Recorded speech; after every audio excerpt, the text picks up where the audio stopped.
Friends இந்த பூண்டு குழம்பு பாருங்களா, பார்க்கவே எவ்வளோ ஒரு சூப்பராக இருக்குது பாருங்களா. டேஸ்ட்டும் அந்த அளவுக்கு நல்லா சூப்பராக இருக்கும். கம கமனு வாசனையோட நம்ம மிளகு ஜீரகமெல்லாம் சேர்த்துக்கிறதுனால, பூண்டு சேர்த்ததுனால உடம்புக்கு ரொம்ப ரொம்ப நல்லது. இதை பார்க்கவே எவ்வளோ ஒரு சூப்பராக இருக்குது. டேஸ்ட்டும் அந்த அளவுக்கு சூப்பராக இருக்கும். இன்றைக்கி சூப்பரான இந்த பூண்டு குழம்பு தான் பண்ண போகிறோம். எப்படி செய்யலான்னு பார்க்கலாமா? Hi friends, welcome to Kerala சமையல். கேரளா சமையலில் சூப்பரான சிம்பிளாக நம்ம பூண்டு குழம்பு தான் பண்ண போகிறோம். உடம்புக்கும் ரொம்ப ரொம்ப ஹெல்த்தி. வாங்க எப்படி செய்யலான்னு பார்க்கலாம். பூண்டு குழம்பு பண்ணுறதுக்கு அடுப்பில் ஒரு மண்சட்டி வச்சுருக்கேன். ஒரு குழிக்கரண்டி அளவுக்கு நல்லெண்ணெய் சேர்த்துக்கோங்க. நல்லெண்ணெய் சேர்த்து பண்ணும்போது இதோட டேஸ்ட் நல்லா சூப்பராக இருக்கும். சேர்த்து கொடுத்துக்கோங்க. எண்ணெய் சேர்த்து எண்ணெய் நல்லா சூடாயிடுச்சு. 1/4 டேபிள் ஸ்பூன் வெந்தயம் சேர்த்துக்கோங்க. 1/4 டேபிள் ஸ்பூன் கடுகு சேர்த்துக்கோங்க. அது கூடவே 2 பட்டை சேர்த்துக்கோங்க. 1/2 டேபிள் ஸ்பூன் பெருஞ்சீரகம் சேர்த்துக்கோங்க. பெருஞ்சீரகம் கடுகு வெந்தயம் சேர்த்து நல்லா பொரிஞ்சு வந்துருச்சு. 2 கொத்து கருவேப்பிலை சேர்த்துக்கோங்க. கருவேப்பிலை சேர்த்து நல்லா பொரிஞ்சு வந்துருச்சு. இந்த ஸ்டேஜில் 30 பல்லு பூண்டை நல்லா உரிச்சு எடுத்து உள்ள சேர்த்துக்கோங்க. சேர்த்து கொடுத்துட்டு அது கூடவே சின்ன வெங்காயம் ஒரு 20 சின்ன வெங்காயத்தை தோல் நீக்கிட்டு கட் பண்ணி வச்சுருக்கேன். உள்ளே சேர்த்துக்கோங்க. இந்த பூண்டு குழம்புக்கு இந்த மாதிரி போட்டால் தான் நல்லா டேஸ்ட்டு கொடுக்கும். சின்ன வெங்காயமும் பூண்டும் ஒரு 10 நிமிஷத்துக்கு நல்லா வதக்கிக்கோங்க. இப்போ பாருங்கள், சின்ன வெங்காயமும் பூண்டும் எந்த அளவுக்கு நல்லா வதங்கி வந்துருக்கு பார்த்தீங்களா? இங்கே பாருங்கள், இந்த அளவுக்கு நல்லா வதங்கி வந்துருக்குது. நல்லா பழுத்த தக்காளி 2 தக்காளியை கட் பண்ணி வச்சுருக்கேன். உள்ளே சேர்த்துக்கோங்க. தக்காளி சேர்த்து கொடுத்துட்டு அது கூடவே குழம்பு மிளகாத்தூள் 2 டேபிள் ஸ்பூன் சேர்த்து கொடுத்துக்கோங்க. குழம்பு மிளகாத்தூள் சேர்த்து பண்ணும்போது ஒரு டேஸ்ட் அந்தளவுக்கு சூப்பராக இருக்கும். சேர்த்துக்கோங்க.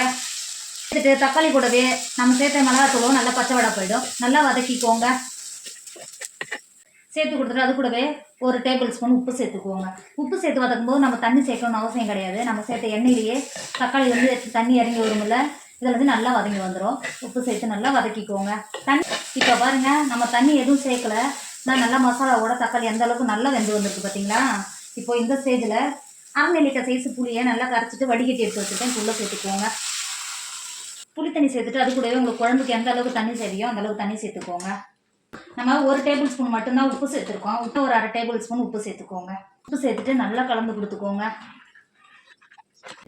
தண்ணி சேர்த்து நல்லா கலந்து கொடுத்துட்டு மூடி போட்டு மூடி நல்லா குழம்பு நல்லா கொதிக்க விடுங்க. இப்போ பாருங்கள், நம்ம குழம்பு எந்த அளவுக்கு நல்லா கொதிச்சு எந்த அளவுக்கு எண்ணெய் பிரிஞ்சு வந்திருக்கு பார்த்தீங்களா? இங்கே பாருங்கள், நம்ம சேர்த்த வெங்காயம் பூண்டாலும் நல்லா வெந்து வந்திருக்கு. இப்போ இந்த ஸ்டேஜில் இறக்கும் போது நல்லா கம்மன்னு வாசனை வர ஆரம்பிச்சுக்குவோம். இப்போ இந்த ஸ்டேஜில் 1 டேபிள் ஸ்பூன் மிளகுத்தூள் சேர்த்துக்கோங்க. 1/2 டேபிள் ஸ்பூன் ஜீரகத்தூள் சேர்த்துக்கோங்க. ஜீரகத்தூள் மிளகுத்தூள் சேர்க்கும் போது இந்த பூண்டு குழம்புக்கு இன்னும் நல்லா டேஸ்ட்டு சூப்பராக இருக்கும். சேர்த்து கொடுத்துட்டு ஒரு கைப்பிடி அளவு மல்லித்தழையை கட் பண்ணி வச்சுருக்கோம். உள்ளே சேர்த்துக்கோங்க. சேர்த்துட்டு நல்லா கலந்து கொடுத்துக்கோங்க. அவ்வளோதான் ஃப்ரெண்ட்ஸ், நல்லா கமன்னு வாசனையோட நமக்கு பூண்டு குழம்பு சூப்பராக ரெடி ஆகிடுச்சு. இப்போ மூடி போட்டு இறக்கிக்கோங்க.